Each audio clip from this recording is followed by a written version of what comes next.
히브리서 7장 1절을 가지고 여러분과 함께 은혜를 나누겠습니다. 히브리서 7장 1절을 다 같이 읽으십시다. 이 멜기세덱은 살렘 왕이요 지극히 높으신 하나님의 제상이라 여러 임금을 쳐서 죽이고 돌아오는 아브라함을 만나 복을 빈 자라. 이 멜기세덱은 유대인이 아닙니다. 유대나라는 아브라함의 아들 이삭, 그 다음에 이삭의 아들 야곱, 야곱의 아들 12지파가 이스라엘의 기초가 된 것입니다.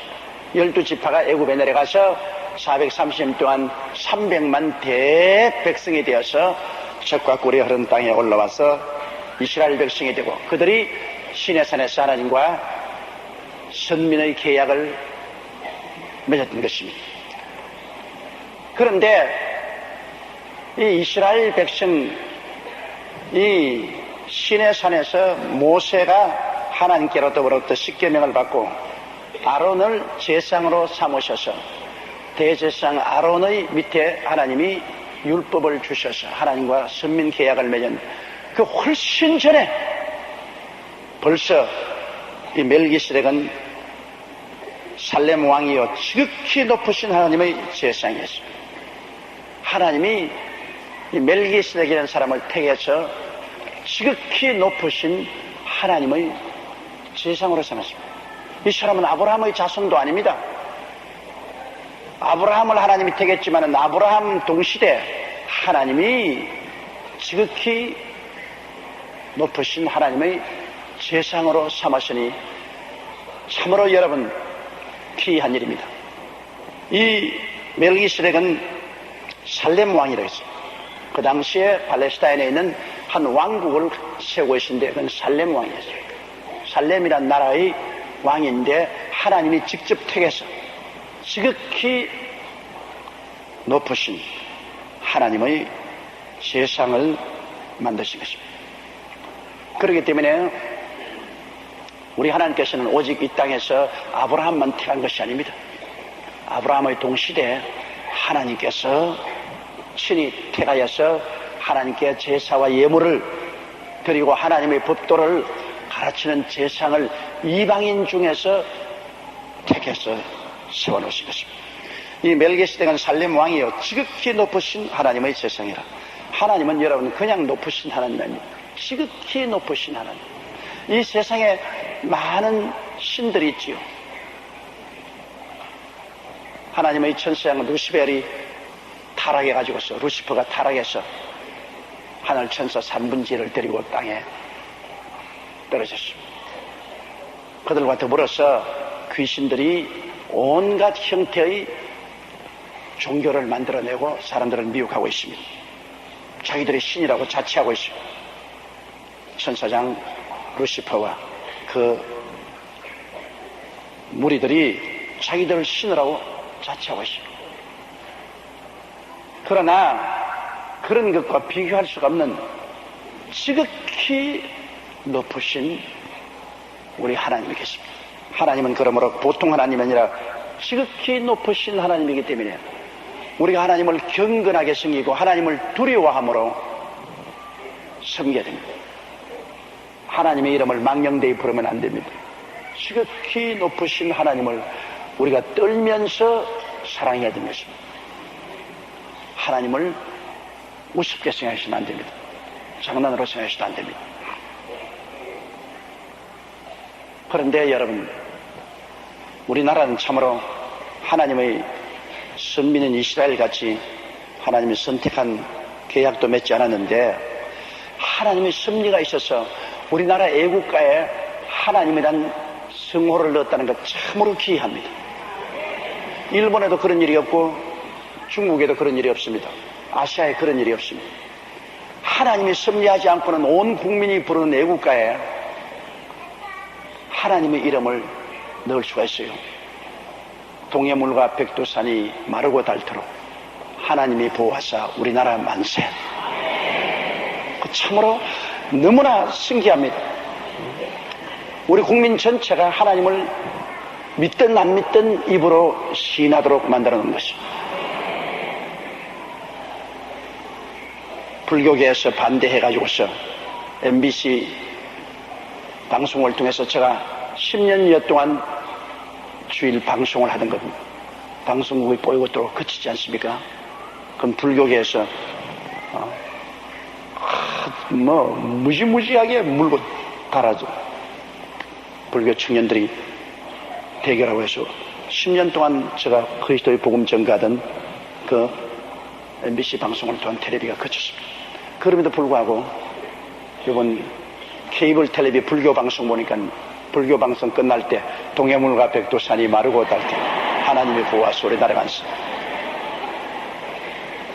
방송법에 의해서 방송이 시작하거나 끝날 때는 애국가를 부르게 되어 있는데 별 도리 없이 불교 방송에도 부처님이 보호하사 우리나라 만세가 아니고 하나님이 보호하사 우리나라 만세 고백할 수밖에 없습니다. 왜? 하나님은 모든 존재 위에 뛰어난 지극히 높으신 하나님이십니다. 우리 한국이 이 지극히 높으신 하나님을 모든 종파를 초월해서 우리 국민 전체가 입으로 시인한다는 것은 얼마나 복된 일인지 모릅니다. 아마 이렇게 우리가 하나님의 성호를 높이기 때문에 우리 하나님이 이번에도 이 위기에서 우리를 건져줄 줄 믿습니다. 성경 말씀 가운데 제가 나를 사랑한 적 내가 저를 건지리라. 제가 내 이름을 안 적 제가 너를 높이라고 말씀하십니다. 그러니 우리가 야훼 하나님의 성호를 알고 우리가 높이고 있기 때문에 하나님이 우리 민족을 특별히 사랑해 줄 줄 압니다. 왜냐하면 이스라엘이 아니라도 여기 보니 이방 민족 중에 주님께서 멜기세덱이라는 살렘 왕을 지극히 높으신 하나님의 제상으로 택했는데 우리가 이스라엘 민족이 아닌 대한민국 이방인이지만 하나님이 우리 민족에게 하나님의 이름을 주시고 모든 국민이 하나님의 이름을 부르시도록 하나님이 이렇게 섭리하신 것만 하더라도 이 민족에 대한 하나님의 특별한 섭리가 있다고 보지 아니할 수가 없는 것입니다. 이 멜기세덱은 살렘 왕이여 지극히 높으신 하나님의 제사장이라. 여러분, 제사장이라는 것은 뭐냐면 하나님께 제물을 드리고 그리고 하나님의 법도와 뜻을 사람들에게 가르치는 이 역할을 하는 것이 제사장입니다. 제사장은 백성을 위해서 하나님께 예배와 제사를 드리고 그 다음 백성들에게 하나님의 율례와 법도를 가르쳐서 하나님을 경건하게 섬기게 하는 이러한 일을 하는 것이 제사장인데 이미 아브라함 동시대 이방인 중에서 하나님을 예배드리고 제사드리고 하나님의 뜻을 사람들에게 가르치는 이 제사장이 있는 것입니다. 이 분이 여러 임금을 쳐서 죽이고 돌아오는 아브라함을 만나 복을 빈 자라. 바로 소돔과 고모라의 아브라함의 조카 롯이 살았지 않습니까? 근데 그돌라오멜 왕이 연합군을 거느리고 소돔과 고모라 왕과 전쟁을 해서 소돔 고모라 왕이 침해 소돔 고모라의 모든 재물과 백성을 다 포로로 잡아가는 중에 롯과 그 처자들도 다 잡혀라. 롯과 아브라함은 사이가 좋지 않았어. 아브라함이 롯 때문에 애굽에 가서도 고생 많이 하고 또 가나안에 올라와서도 조카 롯 때문에 서로 분쟁이 생겼습니다. 이해관계가 있으면 여러분 혈육 간에 무서운 분쟁이 생깁니다. 아브라함의 양의 목자들과 롯의 양의 목자들이 서로 풀밭을 가지고 싸우고 우물을 가지고 싸웠어. 그래서 결국 아브라함이 뭐라고 말했습니까? 너가 동의라 하면 내가 서로 가고 너가 서라 하면 내가 동의라 하고 우리 헤어지자. 그래서 롯이 고개를 들어보니 요단벌에 물이 넉넉하고 에덴 동산 같은지라 롯과 그 양떼들은 요단벌로 내려가서 결국 소돔 고모라까지 내려가서 그곳에 우하게 된 것입니다. 여기 가만히 보면 여러분 참으로 혈육 간의 동업종을 가진다는 것은 이해상관이 붙여지기 때문에 꼭 싸움이 벌어집니다. 여러분 자녀들 키울 때 자녀들에게 상속 줄 때 똑같은 직업을 주지 마세요. 그럼 반드시 싸움 붙습니다. 어떤 회사를 준데 맏아들은 사장하라고 둘째 아들은 부사장하라고 인정 있게 살겠지요. 둘이가 다 재산 나누어서 각각 집을 가지면 반드시 이해상관이 붙어서 싸움이 붙습니다. 아무리 형제간의 인정이 좋아도 그 뒤에는 누가 들어왔느냐? 부인이 딱 들어와서 조정을 합니다.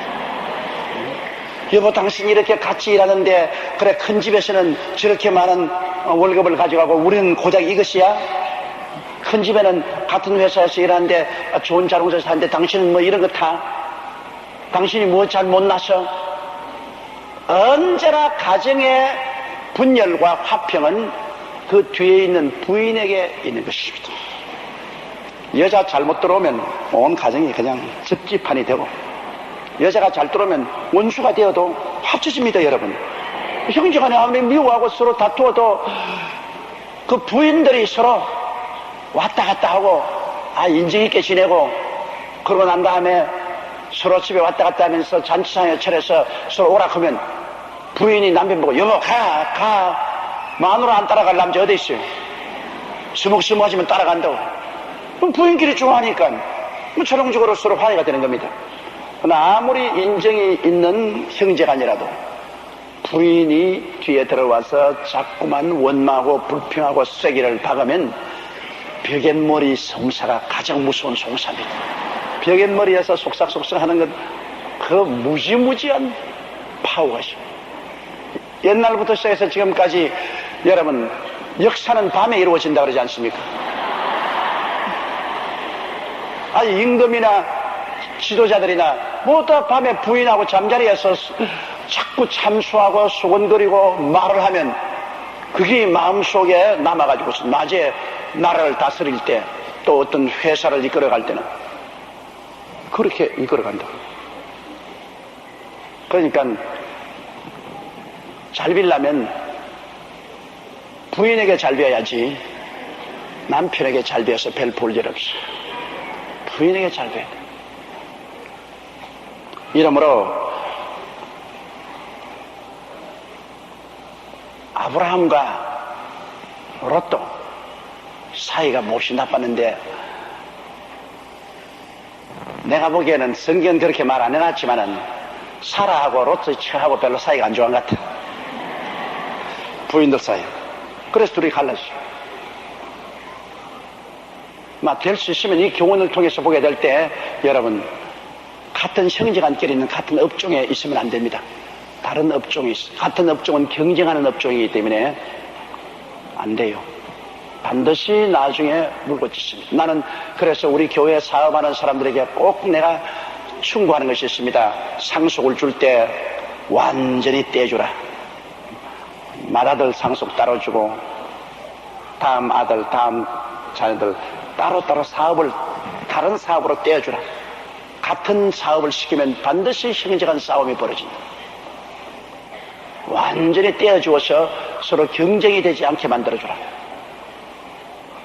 그것은 참 이 아브라함을 통해서 볼 때 사실입니다.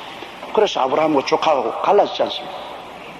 아브라함이 나중에 이삭에게 상속을 줄 때 다른 모든 형제들은 상속을 주어서 멀리 동쪽으로 쫓아버렸습니다. 이삭하고 같이 못 있겠습니다. 멀리 동방으로 보내버렸습니다. 그 아브라함이 조카 롯하고 배운 경험입니다. 조카도 같이 있으니까 문제가 생기더라. 그래서 그 이삭을 장자로서 상속을 주고 난 다음 이삭의 형제들, 동생들은 전부 멀리 동방으로 보내버린 것입니다. 이러므로 혈육이라는 것은 여러분, 떨어져 있다가 만나야 반갑지, 함께 있으면 시기와 질투가 납니다. 다른 사람들은 감정이 안 섞이는데 혈육은 감정이 섞입니다. 여러분, 다른 사람 남이니까 남대로 남은 남대로 하는데, 그러나 형제나 가까운 사람들은 마음의 감정을 가지고 봅니다. 그래가지고서 마음의 시기와 질투가 감정으로 악화되는 것입니다. 이기 때문에 우리가 굉장히 지혜롭게 해야 돼요. 그러나 조카 그 롯이 다 포로로 잡혀갔던 말을 듣자 또 피는 물보다 진합니다. 또 피는 물보다 진해요. 아브라함이 가만히 있을 수가 있습니까? 자기 집에서 기른 사병 318인과 그 이웃의 마므렛, 이웃과 동맹한 사람들과 합쳐서 공격을 했습니다. 그런데 이 그돌라오면 나는 이 사람 이름만큼 말하기가 힘든 이름이 없어. 나도 영어를 해서 해가 집어 꼬부라지는데 이 사람 이름은 잘하는데 그돌라오멜. 여러분 한번 해보시죠. 그돌라오멜. 여러분의 혀가 왜 잘 돌아갑니까?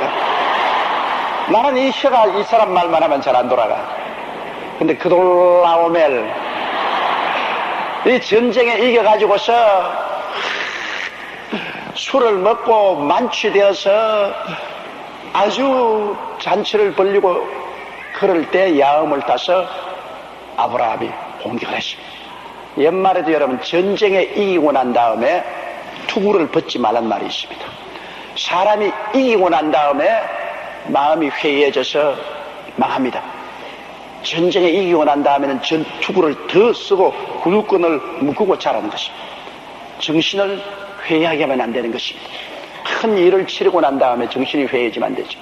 이 사람들은 전쟁에 이겼으니까 이제 당할 자 없다고 막 먹고 마시고 취했는데 아브라함이 야음을 타고 그냥 그들을 습격에 들어서 완전히 전멸시켰죠. 불과 318인하고 원군 얼마 데리고 가서 완전히 그돌라오멜하고 그 따르는 사람들을 다 멸하고 그 다음에는 소돔과 고모라의 백성과 재산과 롯의 처와 그 조카들을 다 구출해서 아브라함이 이기양양하게 돌아올 때, 이 하나님의 제사장, 지극히 높으신 하나님의 제사장 살렘 왕 멜기세덱이 와서 아브라함에게 떡과 포도주를 가지고 와서 대접을 했습니다. 아브라함에게 떡을 주고, 그 다음 포도주를 주고, 그 다음에 아브라함에게 복을 빌어주죠. 아브라함이 자기가 얻은 것 중에 11조를 그분에게 바쳤습니다. 여러분, 이분이 누구 닮았습니까? 멜기세덱이 예수님 닮았죠. 그렇지요. 예수님이 자기 몸을 찢어서 떡으로 주시고 피를 포도주로 해서 주신 성찬이죠. 그러니까 이 지극히 거룩한 제사장이 성찬을 아브라함에게 주고 아브라함에게서 11조를 받았다. 이건 예수님밖에 할 수 없습니다. 이 멜기세덱은 바로 예수님을 상징하는 사람이기 때문에 여기 오늘 이 설명이 나오는 것입니다. 예수님을 상징하는. 사람들이 종종 말하기를 11조를 어디다 드려야 됩니까? 우리 교회는 굉장히 큰데 뭐 헌금도 많이 들어오니까 저 시골에 가난하고 어려운 교회에 11조를 드리면 되지 않습니까? 그런 생각을 하는데, 여러분 11조가 11조 다우려면 하나님 법대로 드려야 돼요.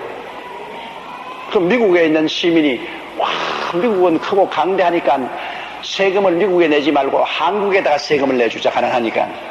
그 세금을 한국으로 보냈다고 해서 미국에서 세금을 낸 것이 됩니까? 세금을 낸 것이 안 됩니다. 아무리 미국이 크고 강대해도 미국 시민은 미국 정부에 세금을 내야 됩니다. 11조는 어디 낼 것이냐? 내가 소속한 교회, 바로 예수 그리스도의 몸된 교회 아닙니까? 예수 그리스도의 몸된 교회에 내가 나가서 우리의 멜기세덱인 예수 그리스도의 손으로 떡과 포도주를 받는 그 자리에서 11조를 내야 11조가 되는 것입니다. 내가 성찬 때는 곳에 11조를 내야 돼요. 내가 성찬의 떡을 먹고 포도주를 마시는 성찬을 받고, 성찬을 받을 때 반드시 하나님이 복을 주십니다. 성찬을 받고 복을 받는 그 자리에 일체의 11조를 내야지 11조를 지 마음대로 내라면 아무 소용이 없습니다. 그렇기 때문에 제가 늘 말하는 것은 성찬 때는 곳에 11조를 내라. 여러분 시골에서 잠시 서울에 와서 여의도 순복음교회에 나온다면 여러분께서 시골에서 성찬을 떼는 교회가 있으면 11조는 거기 내야 돼요. 그러나 감사 헌금이나 다른 헌금은 자기가 내고 싶은 마음대로 내올지 몰라도 자기가 성찬을 받으면 성찬 받는 곳에 11조를 드려야 되는 것입니다. 그래서 여러 임금을 쳐서 죽이고 돌아오는 아브라함을 만나 복을 빈 자입니다. 그니 멜기세덱이 얼마나 위대합니까? 2절 보십시다. 아브라함이 1절 10분의 1을 그에게 나누어 주니라. 그 이름을 번역한 즉 첫째 의의 왕이요 또 살렘 왕이니 곧 평강의 왕이요. 벌써 아브라함 시대부터 11조가 있습니다. 요사이 사람들 말하기를 11조는 율법 시대에 드린 것으로 이제 신약 시대는 구약이 아니고 신약 시대는 율법화에 있지 않기 때문에 11조 드릴 필요 없다. 그렇게 말한 사람은 탐욕에 젖어서 말인 것입니다. 아브라함 시대는 아직까지도 율법을 받지 않았습니다. 그건 족장 시대입니다. 모세가 율법을 받았습니다. 그런데 벌써 아브라함 시대에 아브라함은 거의 11조를 지극히 거룩하신 하나님의 제사장에게 드렸습니다. 이게 한 건만 아니고 그런 계속해서 자기의 수입의 11조를 이 제사장에게 보냈다고 생각되는 것입니다. 그러므로 11조는 하나님과 우리 사이에 축복의 언약인 것입니다. 이 땅에서 하나님께 비를 받고 햇빛을 받고 땅에 살면서 물을 마시고 하나님의 은총을 입고 사는 데 대한 감사와 표시와 또 계속해서 하나님이 은총을 주시도록 우리가 문을 열어놓는 그 길이 바로 11조 언약입니다. 이 11조는 하나님과 우리와의 물질적인 언약입니다. 그래서 말라기에서 보면 내가 11조와 헌물을 들어 내 집에 양식이 있게 하고 내가 하늘 문을 열고 너희에게 사할 것이 없도록 붙지 아니하냐 보라. 이것은 하나님과 우리 사이에 물질 생활의 언약입니다. 이러므로 11조는 꼭 드리고 하나님께 기도하면 하나님이 무엇을 먹을까 무엇을 입을까 무엇을 마실까 하는 문제는 해결해 주게 되어 있습니다. 여러분, 하나님이 비교를 하실 때 공중에 나는 새와 우리를 비교했어요. 공중에 나는 새를 보라. 심지도 아니고 거두어 들이지 아니하되 하나님께서 쇠를 다 기르신다. 여러분, 새와 우리를 비교할 때 우리가 얼마나 새보다 귀합니까? 또 들의 백합화와 우리가 비교했습니다. 들의 백합화 보라. 길삼도 아니하고 수고도 아니하되 그가 입은 것이 솔로몬의 영화로움 때 입은 옷보다 더 아름답다. 그러면 우리를 들의 백합화하고 비교했습니다. 백합보다 우리 얼마나 귀합니까? 그러니까 성경에 주님 말씀하기를 믿음이 적은 자들아 왜 무엇을 먹을까 무엇을 입을까 무엇을 마실까 염려하느냐. 이는 다 이방인들이 염려하는 것이요 너희 천부께서는 이 모든 것이 너에게 있어야 할 줄을 아시나니라. 천부는 실력이 없는 천부야 무슨 소용이 있습니까? 이 천부께서는 300만 이스라엘 백성을 40년 동안 광야에서 하늘 만나로 먹인 실력이 있는 분입니다. 여러분, 그들의 옷이 닳지 아니하고 신발이 닳지 아니하고 병들지 않게 하고 그들을 40년 동안 먹인 실력 있는 하나님입니다. 그렇기 때문에 그 나라와 그 일을 먼저 구하라 그래야 모든 것을 더하시는데 그 나라가 뭡니까? 여러분, 이 세상에 하늘나라가 되죠. 나라는 임금이 있는 곳에 나라가 있습니다. 임금이 없으면 나라가 없어요. 하늘나라의 임금은 누굽니까? 예? 큰 소리 좀 하세요. 옳지, 예수님이지. 그 말했다가 틀리면 어떡하지? 그 벌레가 예수님이. 그러면 예수님이 어디 계세요? 교회 계시잖아요. 그렇죠? 하늘나라가 어디 있느냐? 예수님이 계신 곳에 하늘나라가 있는데 오늘날 이 땅 위에서 예수님이 계신 곳은 바로 교회입니다. 교회가 예수 그리스도의 몸이 아닙니까? 그러니까 그 나라를 구하라는 것은 교회를 열심히 구하라 그 말인 것입니다. 여러분, 교회에 예수님이 임금으로 와 계시고 교회가 예수의 몸이요 교회가 하늘나라입니다. 오늘 지상의 그 나라는 교회입니다. 그러므로 우리가 열심히 교회를 섬기고 교회를 받들고 그리고 교회 열심히 출석하고 많은 성도를 전도해서 하늘나라를 확장시키고 하는 것이 그 나라를 구하는 것입니다. 그리고 그 의를 구하라. 그 의는 뭡니까? 의는 바로 예수밖에 의가 없습니다. 의는 예수님입니다. 의를 구하라는 것은 항상 예수님과 함께 살아라 그 말인 것입니다. 그러면 예수님과 함께 살면은 우리가 어떻게 행할 것 대반이 압니다. 여러분, 예수님 보고 주여 오늘 술집에 같이 갑시다. 예수님이 가시겠어요? 주여 오늘 우리 한판 도박합시다. 예수님이 하겠어요? 주여 마약 우리 같이 맞으십시다. 예수님 마약 맡겼어요? 주여 거짓말 좀 합시다. 주여 우리 둘이 앉아서 막 저 사람 욕 좀 합시다. 안 되는 거 아닙니까? 여러분, 의라는 한자는 참 좋아요. 어린 양이란 말에다가 내 하자를 그 밑에 넣습니다. 내가 양을 머리에 이고 있는 것이 바로 의입니다. 내가 예수님을 머리에 늘 모시고 사는 것이 의로움인 것입니다. 그러므로 그 의를 구하는 것은 모든 생활에서 예수님이 나와 같이 계시는데 예수님이면 어떻게 하겠는가? 예수님이면 술 마시겠는가? 예수님은 담배 피겠는가? 예수님 같으면 방탕하겠는가? 예수님 같으면 남의 욕을 하겠는가? 예수님 같으면 손가락질 하겠는가? 항상 그것을 생각해보는 것이 의롭게 사는 생활인 것입니다. 예수님 같으면 어떻게 하겠는가? 나 이 자리에서 예수님 같으면 어떻게 하겠는가? 예수님 같으면 이렇게 할 것이다. 그럼 그렇게 따르는 것이 의인 것입니다. 그걸 구하라. 예수님과 함께 사니까 예수님은 어떻게 하겠는가? 이걸 생각하고 구하라. 여러분, 요사이 정치인들 보니까 뭐 어떠한 분은 8억을 받고 어떠한 사람은 뭐 2억을 받고 어떠한 사람은 1억을 받고 또 안 받았다 했는데 또 1억 받은 것이 드러나고, 그런데 그들이 그 의를 구했다면 그런 일 아닐 것입니다. 예수님하고 같이 있으면서 주님 뇌물 좀 받읍시다 같이요. 주여 8억을 받읍시다. 예수님 뇌물 받겠어요? 예수님 아니야, 안 돼. 예수님 같으면 어떻게 했을 것인가? 예수님 같으면 뇌물 안 받았을 것이다. 안 받았으면 이렇게 안 되지. 뇌물을 받을 때 그때는 좋지 싶어도 나중에는 여러분 내내 보십시오. 뇌물 받고 감출 수 있습니까? 못 감추잖아요.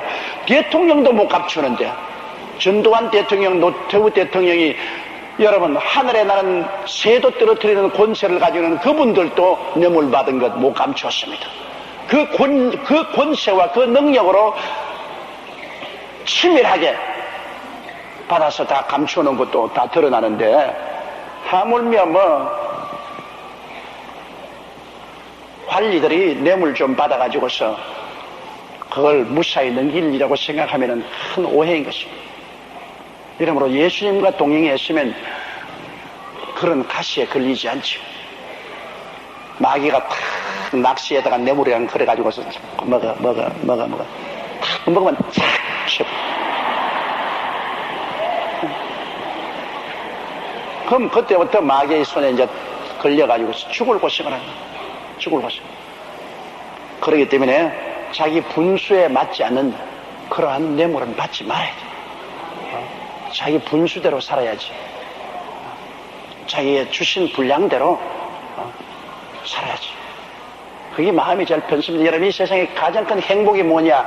잠자리 들어갈 때 두 다리 쭉 뻗고 주여 그러면서 근심 없이 자고 아침에 할렐루야 하고 일어날 수 있으면 그게 그냥 얼마나 행복한지 몰라요. 아무리 좋은 집에 뭐 최신 설비를 다 해놓고도 뉴스 시간 텔레비에 뭐 나오면 간이 철썩, 신문 봐도 내 이름만 나오는가 간이 철썩. 그게 무슨 행복입니까? 그 행복 아닙니다. 사람의 행복은 물질의 많은 곳에 있지 아니하고 마음의 평안에 있는 것이죠. 마음이 평안. 판잣집에 살아도 마음이 편안하면 그게 행복이죠. 인생을 살면서 마음의 불안과 공포를 가지고 사는 것보다 고통이 없습니다. 이러므로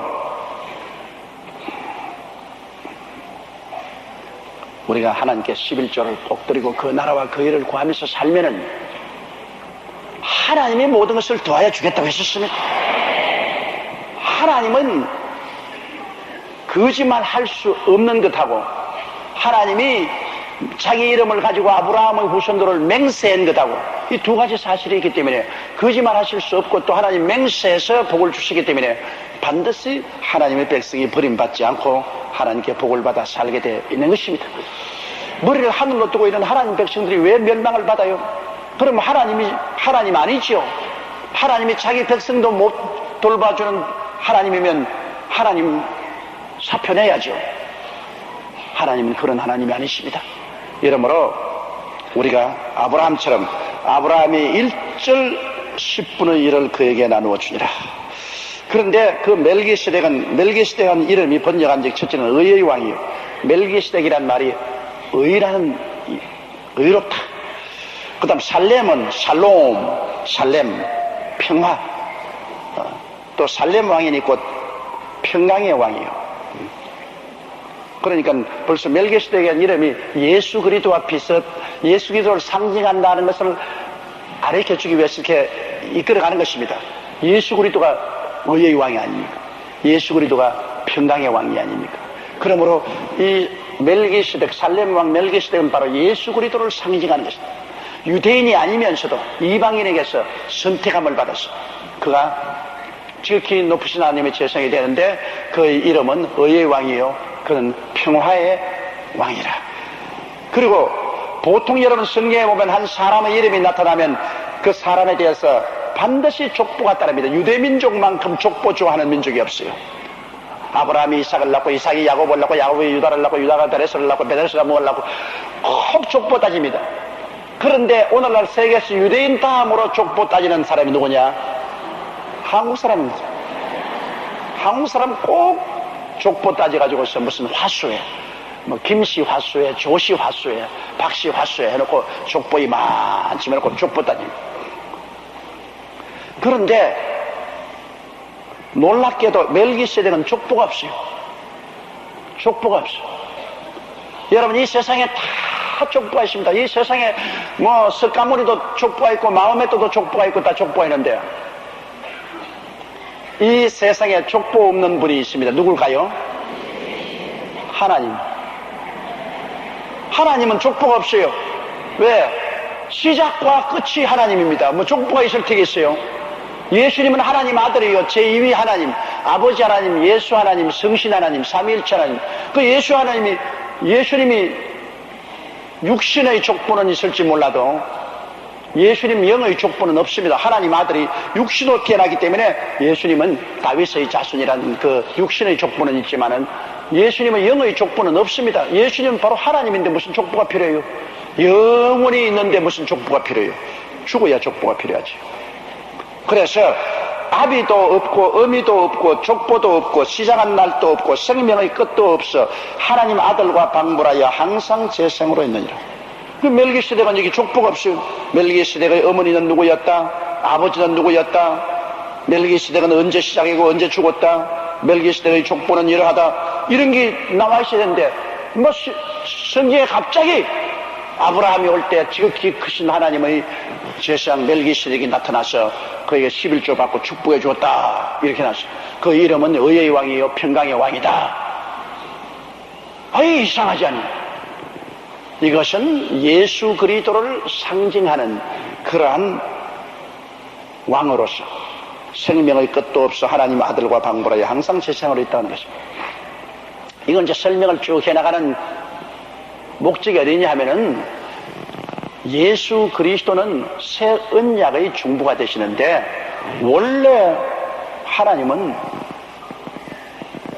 모세의 형인 아론을 대제사장으로 하고 그리고 야곱의 자손 중에 레위 자손이 제사장이 되어서 대제사장을 도와서 거기에 율법을 주신 것입니다. 아론의 제사 직분 하에서 하나님이 율법을 주신 것입니다. 그런데 하나님께서 아론의 제사 직분을 제껴버리고 이제는 멜기세덱을 반차를 쫓아 영원한 제사장 예수를 세웠다고 하기 때문에 그러므로 제사 직분이 달라지면 여러분 아론의 제사 직분 밑에서 율법을 주었기 때문에 아론이 철폐되니까 그 율법도 철폐되어버립니다. 그럼 예수 그리스도가 새로운 멜기세덱의 반차를 쫓은 유대인과 전혀 상관없는 제사 직분과 전혀 상관없는 멜기세덱의 반차를 쫓은 제사장으로 하나님이 임명했다면 그 다음 예수 그리스도의 제사 직분에 새로운 법이 필요합니다. 제사 직분에는 반드시 그 밑에 법을 주는데 예수님이 제사 직분에 주신 법은 뭐냐? 따라 말씀했죠. 믿음의 법이요 성령의 법이다. 저 시내산 밑에서 아론이 하나님께로부터 받아서 이스라엘 백성과 언약 맺어서 그 제사 직분 하에서 준 것은 10계명이죠. 10계명이 바로 아론의 제사 직분 하에서 준 하나님의 계명입니다. 예수 그리스도의 제사 직분에서 준 계명은 이제 아론은 철폐되어 버렸어요. 아론의 제사 직분은 철폐되니까 법도 다 철폐됐어요. 예수 그리스도의 제사 직분 하에서 하나님이 주신 계명은 뭐냐? 믿음의 계명이요 성령의 계명이다. 믿음의 법이요 성령의 법이다. 그러므로 이제 예수 믿는 사람은 우리가 뭘 지켜 살아야 하냐? 믿음으로 살고 성령으로 산다. 따라 말씀하세요. 나는 믿음으로 살고 성령으로 산다. 믿고 성령 받아서 성령의 인도를 따라서 사는 것이 오늘날 우리 예수 믿는 사람의 생활인 것입니다. 그렇기 때문에 제가 여러분에게 늘 예수 믿고 난 다음에는 하나님이 성령을 주셨고 또 기도하면 더 성령 충만한데 이하면 성령님을 인정하고 환영하고 모시드리고 의지하고 매일같이 성령으로 살아야 여러분 우리가 신앙생활을 할 수 있는 것입니다. 성령을 떠나서는 우리 신앙이 있을 수가 없습니다. 그러므로 한번 따라 말씀해서 나는 성령님을 인정합니다. 환영합니다. 모시드립니다. 의지합니다. 성령님과 함께 삽니다. 이것이 여러분 오늘날 신약시대의 신앙생활인 것입니다. 믿음과 성령, 믿음과 성령, 믿음과 성령. 이 두 가지만 잡으면 여러분 신약시대 예수님 하에서 주신 법이 바로 이 두 법이기 때문에 우리는 흔들리지 않은 신앙 속에 서게 되는 것입니다. 예수 그리스도의 십자가 보혈의 은혜를 믿고 성령님께 의지한다. 나는 어떤 사람에게도 의지하지 않는다. 주 성령이여 나를 이끌어 주옵소서. 매일같이 성령님을 인정합니다. 환영합니다. 모시드립니다. 의지합니다. 성령이여 나를 인도하여 주옵소서. 그러면 성령이 아는 듯 모르는 듯 여러분 가운데서 끊임없이 이끌어 주는 것입니다. 성령이 여러분을 지켜서 여러분을 신앙생활을 하도록 그렇게 만들어주는 것입니다. 그러니 얼마나 좋습니까? 옛날에는 계명 지키지 아니하면 계명을 어기면 꼭 짐승을 들고 가서 속죄제, 속건제, 번제를 꼭 드려야 되고. 그런데 자꾸 계명을 어기다가 자꾸 제사 드리다가 안 되니까 나중에 다 타락해 버려. 그러나 우리는 예수님이 영원한 제사를 드려놓았기 때문에 예수 믿음으로 영원히 용서를 받습니다. 제물 가져올 필요 없어. 예수님이 영원한 제물이 되어 주심으로 영원한 속죄 제물, 영원한 속건 제물, 영원한 번제물, 영원한 화목 제물이 되어서 영원히 제물이 되었습니다. 우리는 예수님을 의지하면 늘 제사 드리고 있어요. 늘 용서받고 늘 화목되고 예수 그리스도를 믿고 그 다음에는 성령님을 의지해 사는 것입니다. 우리는 늘 용서받으면서 늘 성령의 인도를 받아서 살게 되니 정말로 오늘날 시대에 예수 믿는 사람들이 얼마나 복받은 사람인지 말로 형용할 수가 없어. 너무나 복받은 사람. 구약시대에 비교하면 너무나 복받은 사람이에요. 용서와 성령의 은혜 가운데 사니 얼마나 좋습니까? 자, 4절요. 이 사람의 어떻게 높은 것을 생각하라. 조상 아브라함이 노략물 중 좋은 것으로 10분의 1을 저에게 주었느니라.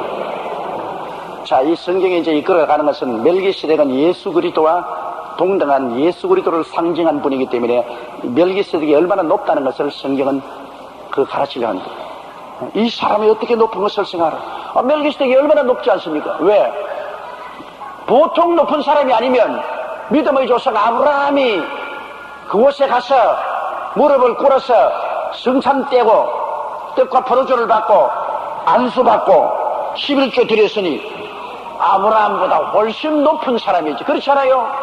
아브라함보다 높았기 때문에 아브라함이 그분에게 11조 드리고 그분에게 안수받았죠. 이러므로 이 멜기세덱은 이방인 중 제상이지만은 지극히 거룩하신 하나님을 섬기는 높은 분이었습니다. 조상 아브라함이 노략물 중에 좋은 것으로 10분의 1을 제기했다. 좋은 것으로 10분의 1. 이게 좋은 것이라는 것을 여러분 기억해야 됩니다. 하나님께 드리는 것은 제일 좋은 것을 드려야 돼. 나는 일본 사람들이 신앙은 약해도 일본 사람들이 내가 하는 것은 하나 참 본받을 것이에요. 일본 사람 하나님께 11조나 헌금 드릴 때 꼭 돈을 대리미로 드려요. 돈이 구겨지지 않았어요. 이 꾸역꾸역한 돈을 어떻게 하나님께 드리나. 그래서 그들이 대리미로 돈을 다리미로 다름질해서 봉투에 딱 봉투에 막 꾸역가 막 무슨 거지 동양하는 식으로 말이에요. 좋은 것으로 돈도 드릴 때 바락바락한 좋은 것을 태워가지고서 실제 헌금도 돈 바락바락하고 종아지 구겨진 돈 드리면 구겨진 돈 좋은 것으로 드려. 그러면 하나님께 예물 드리는 것도 여러분 좋은 것으로 드려. 좋은 것으로. 옛날에는 이 농산물이나 짐승을 바치지 않습니까? 농산물 중에도 좋은 것, 짐승도 가장 잘생긴 것. 옛날에 타락에서 이스라엘 타락했을 때는 하나님께 드는 짐승은 전부 애꾸는 쫄눈발이 비리먹은 것 이런 것만 가지고 왔어요. 돈도 안 될 것. 그 하나님이 진노하셨죠. 그리고 자식들도 하나님께 드리면 좋은 자식을 드리고, 제발 부탁합니다. 좋은 자식. 나는 우리 신학교 학생들을 길러서 장차 교회를 걸머쥐고 갈 동양들을 길러야 되는데, 여러분들이 좋은 자식을 보내줘야 돼. 몰랄르. 이걸 갖다 놓으면 아무리 가르쳐도 아무것도 알지도 못하고, 이런 걸 갖다가 나중에 교회의 주변으로 세워놓으면 어떻게 됩니까? 좋은 자식을 보내. 자식 중에도 가장 좋은 자식을 하나님께 바쳐서 하나님의 제사장 역할을 하게 해줘. 나의 삶 중에도 가장 좋은 시간을 들여서 주님께 드립니다. 일주일의 첫날인 주일날이 가장 좋은 날이에요. 좋은 날. 하루 아침이 제일 좋은 시간이다. 새벽에 좋은 시간을 하는 거예요. 하나님은 지극히 거룩한 우리의 하나님이기 때문에 우리 하나님께 드릴 때는 정성이 들어가야 되는 것입니다. 정성이 들어가지 않은 일을 하면 안 돼요. 정성을. 부모에게 뭐 해주는 것도 정성이 들어가야 되는데요. 나는 옛날에 우리 할머님 보고 내가 철새 느낍니다. 우리 할머님이 예수 믿기 전에 늘 우리 아버지 위해서 늘 기도하는데 보니까 아침마다, 나 할머니 같이 지금 아침마다 일어나서 추나 추동, 그 추운 겨울에는 얼음을 깨가지고서 반드시 아침에 그 찬물에 세수하고 머리 감고, 그리고 물 사발 떠가지고서 우리 할머니 옆에서 내가 하도 많이 들었기 때문에 알아요. 이렇게 하면 명천 하늘의 하나님이요. 그 열렬히 불교를 믿는 우리 하나님, 우리 할머님이 기도할 때는 꼭 하나님께 하더라고요. 명천 하늘의 하나님이여, 운물에 세수하고 곡식의 제비 같은 내 아들 도와주소. 제비는 곡식에 해를 안 끼치잖아요. 그러니까 우리 아들이 조금도 해를 끼치지 않는 정직한 사람이 그 말을 얘기합니다. 운물에 세수했다는 것은 맑은 물에 세수한 양심이 맑다. 그러니까 명천 하늘의 하나님이요, 운물에 세수하고 곡식의 제비 같은 내 아들 도와주소.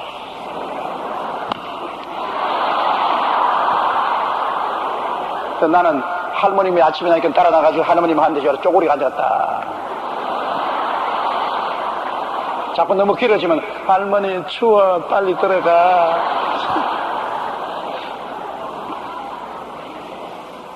부모가 자식을 위해서 하나님께 기도하는데도 꼭 머리를 냉수에 감고 하더라고요. 근데 우리 지극히 거룩한 하나님을 우리가 섬기면 우리가 정성이 들어가야 돼요.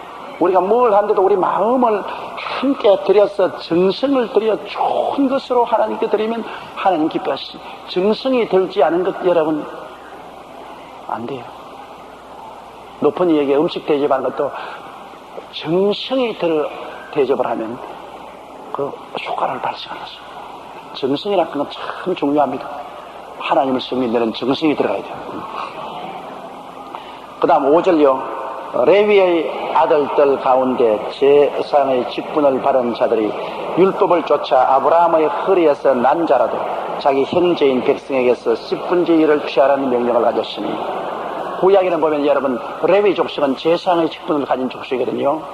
대제사장은 모세의 형인 아론의 자손들이 대제사장이 되고, 그 다음 대제사장은 1년에 한 번씩 피를 가지고 치성소에 들어가서 이스라엘의 죄를 속하는 것이고, 제사장은 매일같이 성소에 있어서 매일같이 속죄제, 속건제, 번제, 화목제, 감사제, 제물을 죽여서 제물 드리고 하는 것이 제사장입니다. 그래서 이 제사장은 하나님께서 땅을 안 주었어요. 이스라엘 백성이 가나안 땅에 들어올 때 하나님께서는 레위 족속에게서는 땅을 안 주었습니다. 분깃을 안 줬습니다. 레위 족속의 분깃은 바로 하나님이라고 하십니다. 모든 자기의 형제 12지파 중에 레위 지파는 한 지파니까 11지파, 거기에서 하나님 섬기러 나오는 사람들이 드리는 11조가 바로 레위 족속의 몫이 됐었습니다. 그들이 드리는 제물과 속죄 제물, 속건 제물 내놓고 난 다음에 제물과 그 다음에 그들이 드리는 11조가 바로 레위 족속이 먹고 사는 제물. 그 레위 족속은 땅을 안 줬어요. 백성들이 하나님께 섬기는 그 11조를 받습니다. 그럼 레위 족속 똑같은 아브라함의 자손이요, 이삭과 야곱의 12지파 중에 하나인 레위 지파가 제사장의 직분을 받은 지파가 되니까 그들은 형제 간에 들어오는 11조를 받아서 먹고 살아라. 그렇게 말했습니다. 요사이 어떤 목사님들은 하는 말이, 난 주의 종은 제사니까 교회 11조는 다 내 것이다. 교인들이 11조를 다 받아가지고서 in my pocket. 포켓. 그런 목사들이 미국에도 있고 한국에도 여러 명 있어요.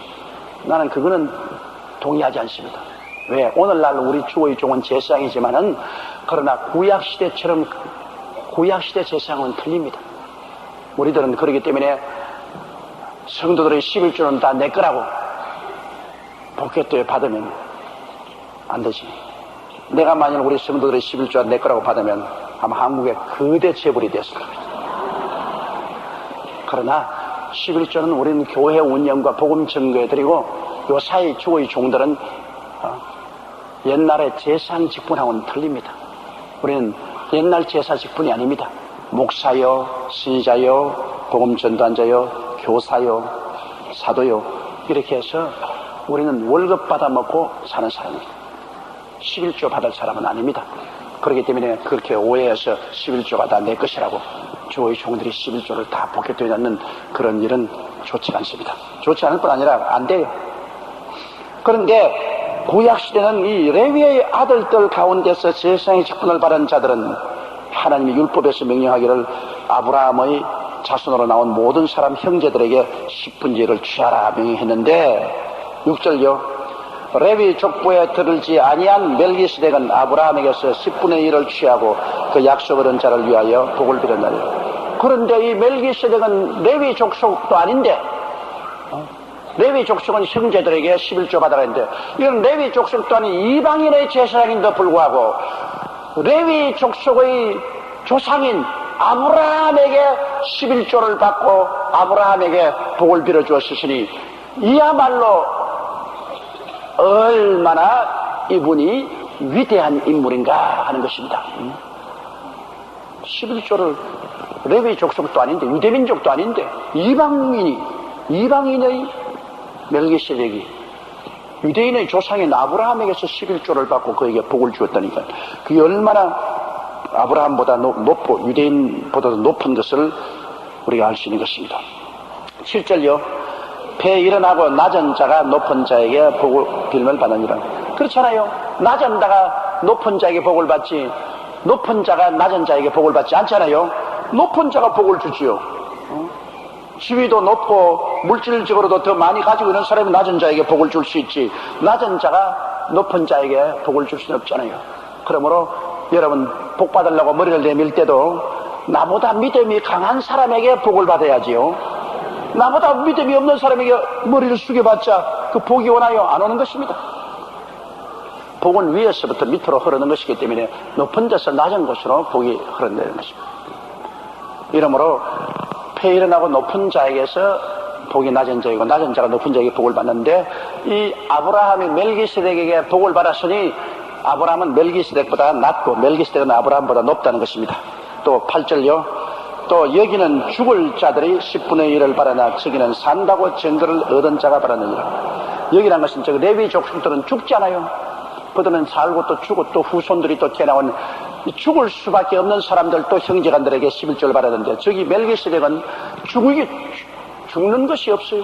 태어난 날도 없고 죽는 날도 없어요. 성경 영원히 산다는 그 영원한 생명을 가진 사람이 아브라함에게 11조를 받아요.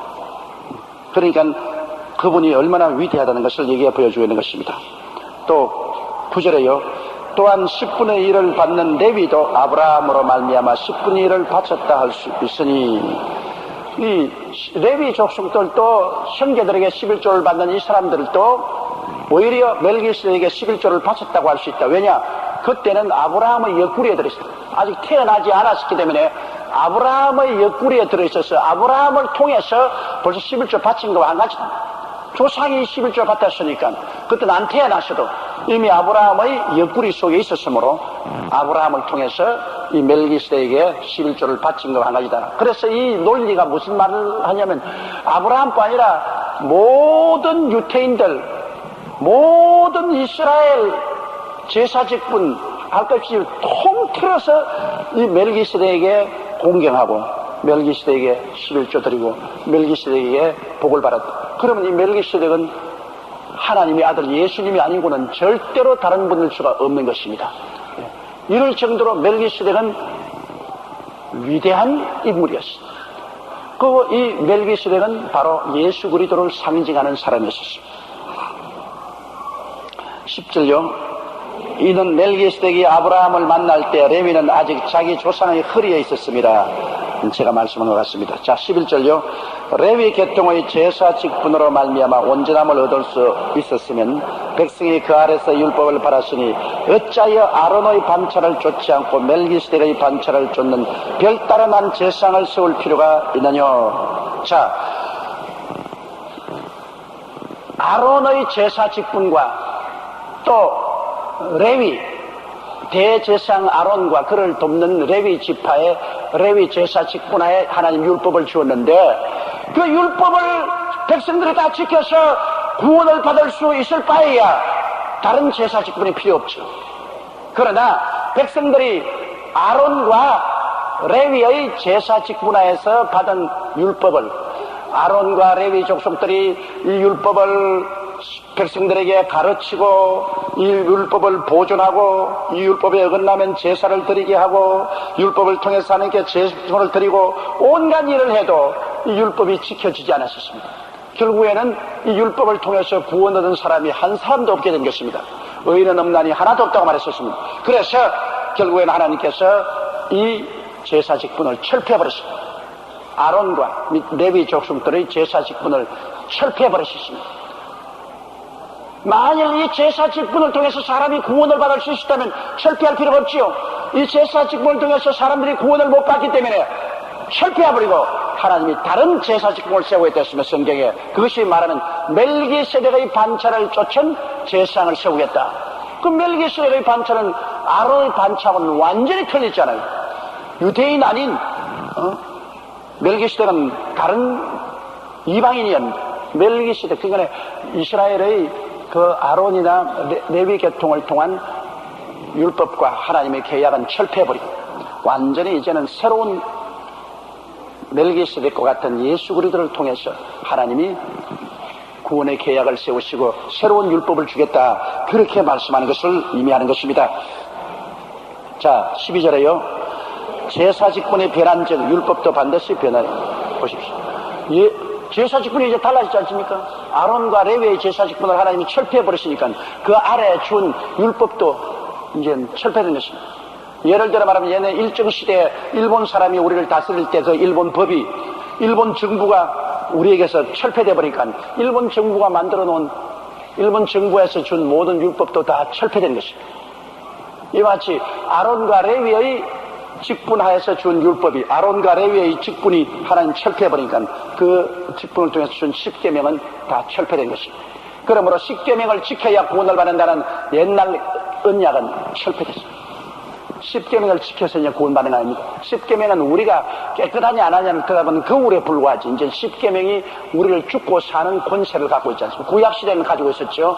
구약시대의 하나님과의 언약은 십계명을 지켜야 구원받는 언약이었지만 이제는 그 제사 직분도 다 철폐되고 제사 직분에 준 십계명도 다 철폐되어버리고 이제는 멜기세덱을 반차를 쫓은 새로운 제사장, 즉 유대인이 레위 계통의 제사장 직분에서 오지 않은 새로운 사람을 통해서 새로운 언약을 맺는데 그분이 예수님이라는 것을 이게 증명하기 위해서 이렇게 이끌어 나가고 있는 것입니다. 자, 그러면 12절요. 이것은 한 사람도 제단 일을 받들지 않은 다른 지파에 속한 자를 가리켜 말한 것이라. 자, 아론이나 레위 족속에서 제사 직분이 나온다면은 그건 변혁되지 않은 것입니다. 그대로 계속되는 것이죠. 그러나 아론이나 레위 지파 중에서 아니고 완전히 이스라엘 중 다른 지파에서 제사장이 나오면 이거는 아론이나 레위 지파에 소속한 제사장이 아니고 다른 멜기세덱같이 동떨어진 멜기세덱의 반차를 쫓아 나온 다른 제사장이 되는 것입니다. 제사장은 반드시 대제사장은 아론의 혈통에서 나오고 제사장은 레위 혈통에서 나오도록 되어 있는 것입니다. 그러나 아론을 자손도 아니고 레위 후손도 아닌 데서 한 제사장이 나오면 이것은 벌써 새로운 제사 계획이 이루어졌다는 것을 보여주는 것입니다. 새로운 계약이 이루어졌다는 것을 보여주는 것입니다. 자, 14절요. 우리 주께서 유다로 쫓아난 것이 분명하로다. 이 지파에는 모세가 제사장들에게 관하여 말한 것이 하나도 없고, 예수님의 족보는, 육신의 족보는 유다 지파입니다. 다윗의 혈통이니까 다윗은 유다 지파입니다. 유다 지파에 대해서는 하나님이 제사 직분에 대해서 명령한 것이 하나도 없습니다. 유다 지파가 일어나서 제사장과 대제사장이나 제사장 일을 보라고 하는 것은 전혀 없습니다. 그러므로 예수님이 유다 지파의 육신으로 소속해서 주님께서 나타나서 제사 직분을 받았습니다. 하나님의 제사 직분을 받았기 때문에 이제 옛날 아론과 레위의 제사 직분은 다 철폐됐다는 것입니다. 전혀 관계가 없는 완전히 동떨어진 멜기세덱의 반차를 쫓아 멜기세덱 같은 동떨어진 그러한 제사장이 태어났다는 것입니다. 자, 15절에요. 멜기세덱과 같은 별다른 한 제사장이 일어난 것을 보니 더욱 분명하다. 네. 유대민족이 아닌 이방민족 중에 멜기세덱이 일어나서 제사장이 된 것처럼 예수님도 이제는 아론이나 레위 지파에 속하지 않고 유다 지파에 속하 있으면서 제사장으로 일어났기 때문에 이는 바로 멜기세덱의 반차를 쫓은 제사장이라는 것입니다. 그러므로 하나님께서는 이제는 옛날에 아론이나 레위를 쫓아서 일으킨 그 구약의 제사 직분은 철폐하고 율법도 철폐되고 새로운 제사 직분을 예수 그리스도를 통해서 세웠다는 것입니다. 이 성경이 굉장히 복잡하게 이렇게 설명했는데 날보고 하라 하면 간단하게 하겠는데 간단해요. 여러분 뭐가 간단하냐? 유대민족을 아론과 레위의 지파를 통해서 구약 10계명을 주었는데 그걸 못 지킴으로 이거 철폐해버리고 그 다음에는 예수 그리스도 새로운 대제사장을 세워가지고서 믿음과 성령의 새로운 법을 주어서 구원하겠다 그 말인 것입니다. 여러분 그 말을 왜 이렇게 복잡하게 하느냐? 이유가 있습니다. 우리에게 하면 그렇게 하겠는데 이 히브리서는 유대인들을 위해서 기록한 겁니다. 유대인들은 꼭 이 제사장을 이 족보를 따집니다. 따지기 때문에 예수가 어떻게 제사장이 되느냐? 예수야말로 성경에 제사장이 되겠다고 모세가 말한 것이 없지 않느냐?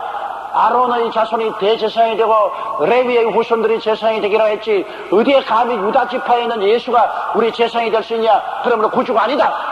유대인들은 이렇게 족보를 따지기 때문에 여기에 히브리서를 기록한 사람이 웃기는 소리 하지 마라. 여기 성경에 말하기를 하나님은 멜기세덱의 반차를 쫓은 다른 제사장을 세우겠다 그랬다.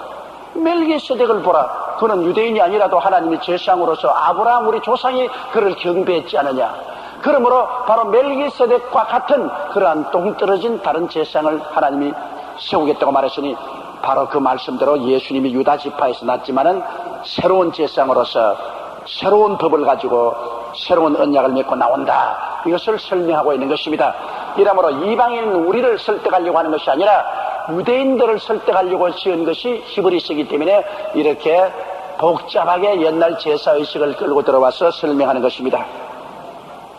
15절 멜기세덱과 같은 별다른 한 제사장이 일어난 것을 보니 더욱 분명하다. 16절 그는 육체에 상관된 계명의 법을 쫓지 아니하고 오직 무한 생명의 능력을 쫓아 된 것이니라.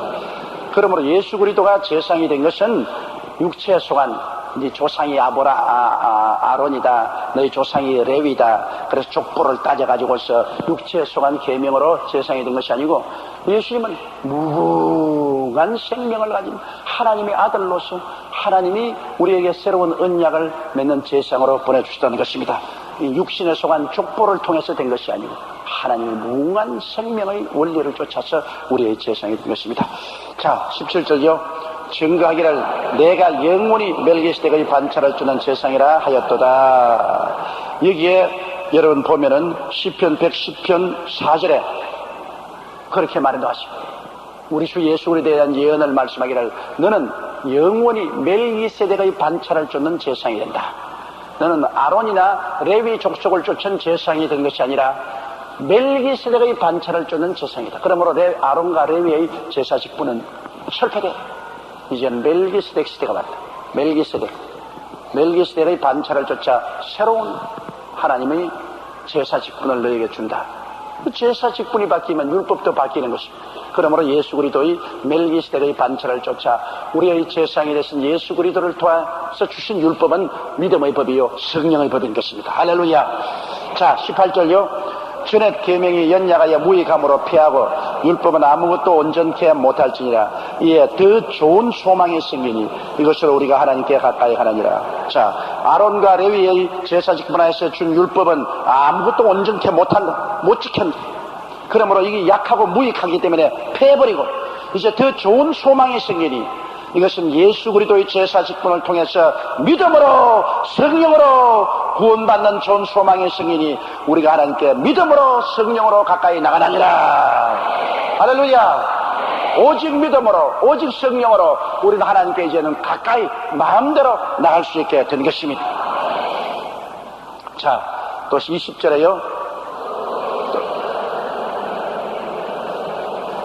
또 예수께서 제사장이 된 것은 맹세 없이 된 것이 아니고 옛날에 아론이나 레위가 제사장 될 때는 하나님 맹세하지 않았습니다. 그냥 하나님께서 아론은 대제사장이 되고 레위는 아론을 돕는 제사장이 되어서 그 율법을 준행하라 그랬는데, 멜기세덱의 반차를 쫓아 예수 그리스도를 하나님이 새로운 제사장으로 세울 때는 성경에 하나님이 맹세해서 그렇게 말했습니다. 맹세해서. 우리 21절 보십시다. 저희는 맹세 없이 제사장이 되었으나 오직 예수는 자기에게 말씀하신 자로 말미암아 맹세로 된 것이니 주께서 맹세하시고 뉘우치지 아니하시니 내가 영원히 제사장이라 하였도다. 시편 110편 4절에 있는 말씀입니다. 시편 110편 4절에 하나님께서 말씀하기를, 예수님을 지칭해서 말하기를 하나님은 맹세하여 가라사대. 하나님이 맹세하고 뉘우치지 아니하리니 내가 영원히 제사장이라 했다. 할렐루야. 그러니 아론과 레위를 통해서 준 율법은 하나님이 헌시자까지 차버렸습니다. 너희가 말이야 아무도 구원하지 못하고 아무도 온전케 못하니 철폐다. 그러나 이제는 멜기세덱의 반차를 쫓아 새로운 제사장 예수를 세웠다. 나는 맹세한다. 너는 영원한 제사장이다. 이제는 바뀌는 건 없다. 절대 안 바뀌는. 너는 영원한 제사장. 예수님은 한 영원한 제사를 드리고 영원한 제사장이 되었습니다. 그에게 찾아오는 사람을 영원히 온전케 하는 것입니다. 예수님은 이제는 영원히 따라붙는 그런 영원한 제사장이에요. 그의 제물은 속죄 제물, 속건 제물, 번제물, 영원한 제물이요. 그를 믿고 나오는 사람을 영원히 구원하시는 것입니다. 그러니 더 이상 바꿀 필요 없지. 영원한 우리의 구주. 할렐루야. 믿음의 법, 성령의 법으로만 우리가 따라가면 되는 것입니다. 할렐루야. 자, 22절요. 이와 같이 예수는 더 좋은 언약의 보증이 되셨느냐. 이제는 얼마나 더 구약의 계약보다는 신약의 계약이 얼마나 좋습니까? 믿음으로 성령으로 사는데 여기 또 예수님이 보증이 되셨죠. 예수님이 대제사장이요 제사장이 되어서 당신이 직접 몸을 찢고 피를 흘려 제물이 되어서 우리를 구원하시고, 주님은 이 구원의 보증이 되셨어요. 새 언약의 보증이 되셨어요. 예수님 당신의 피로 인을 치고 우리 구원에 대한 보증이 되었어요. 하늘과 땅의 모든 권세를 가진 예수님이 나의 보증이 되었으니 내가 예수님이 되면 구원받는 거 틀림없습니다. 보증이 흔들흔들하면 안 되잖아요. 확실한 보증입니다. 예수님이 보증을 썼으니 여러분 그 이상 더 큰 보증을 누가 세우겠어요? 그렇잖아요. 여러분 예수 믿는 구원받는 것을 누가 보증했어요? 예수님이 보증한 것입니다. 따라 말씀. 내가 예수 믿고 성령 받고 구원 얻은 것을 보증하는 자는 예수님이시다. 예수님보다 더 큰 보증이 누가 있습니까? 그러므로 안심하고 천당 가는 것입니다. 조금도 두려워하지 않고 안심하고 천당 가는 것입니다. 할렐루야.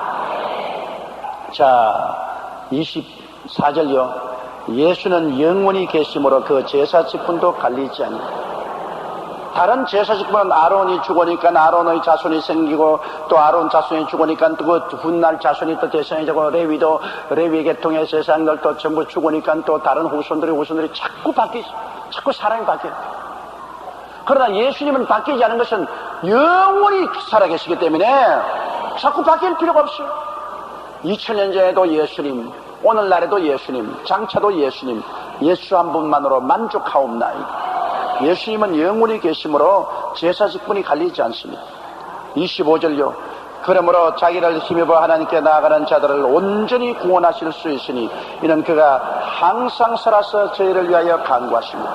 예수님이 지금 부활하셔서 아버지 보좌 우편에 앉아서 예수님을 믿고 나오는 사람을 위해서 언제나 보증이 되시고 중보가 되어서 기도해 주시고 하나님 앞에서 그를 붙들어 주심으로 예수님을 의지하고 나오는 사람은 온전히 구원이 되는 것입니다. 뭐 조금 구원하는 것이 아니라 완전히 구원이 되는 거예요. 천당 가는 것도 뭐 예수 의지해 가면 완전히 가고 또 오중복음과 삼중 축복이 그것도 믿으면 주님이 보증이 되셔서 하나님 보좌 우편에서 기도하기 때문에 온전히 용서받고 화해되고 치료받고 구원 기쁨 얻고 저주에서 해방되고 천당 가는 온전히 구원을 얻게 되는 것입니다. 반조각 구원이 아닙니다, 여러분. 온전한 구원입니다. 영혼이 잘됨같이 범사의 잘됨에 강건한 완전한 구원을 말하는 것입니다. 영혼만 구원받는 것이 아닙니다. 생활도 구원받고 육체도 치료의 구원을 받게 되는 것입니다.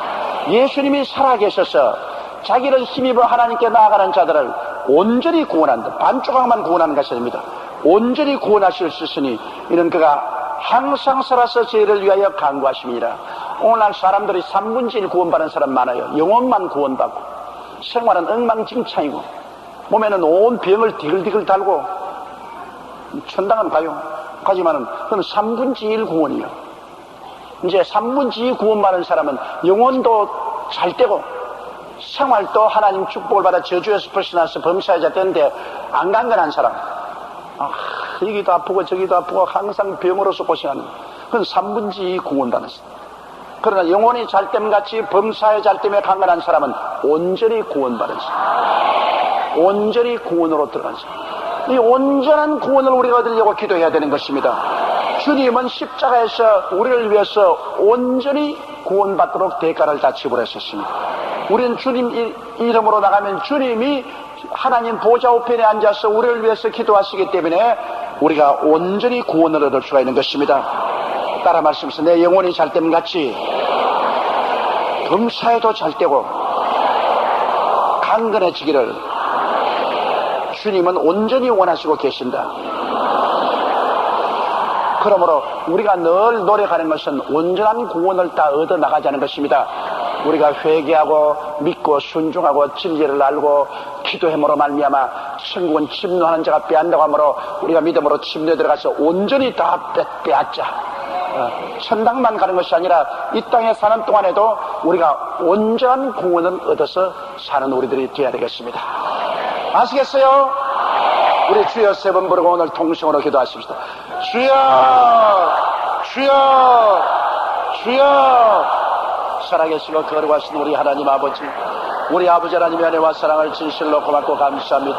우리를 온전히 구원하실 수 있도록 도와주신 우리 주 예수님 감사합니다. 우리 하나님 아버지여, 우리가 이 땅에 살면서 온전한 구원을 체험하지 못할 때가 얼마나 많습니까?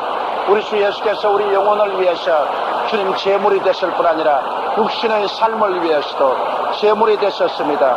아버지 저주의 모든 가시와 엉켜를 제하기 위해서 축복의 제물 되시고 아버지 치료의 제물 되셨으니 아버지 삼중 축복의 온전한 구원을 받을 수 있사오니 감사합니다. 우리 하나님 아버지여 주님 감사하고 찬송합니다. 나의 거룩하신 아버지 하나님이시여 온전한 제물이 되게 도와주시오. 살아계신 우리 아버지 간절히 기도합니다. 우리 하나님 아버지여 주님 앞에서 온전히 구원을 받을 수 있도록 살아계신 우리 아버지 하나님이여 주님께서 영광 받으시고 높임 받아주시오기에 간절히 기도합니다. 오 사랑이 많으신 우리 하나님 아버지, 우리 아버지께서 영광과 찬양과 존귀를 받아주시옵소서. 상천하제 하나님이시여 하나님 우리 아버지께서 영광과 찬양과 존귀를 받아주시옵소서. 우리 아버지여 주님께서 높임을 받아주시오기에 간절히 기도합니다. 오 하나님 우리 아버지여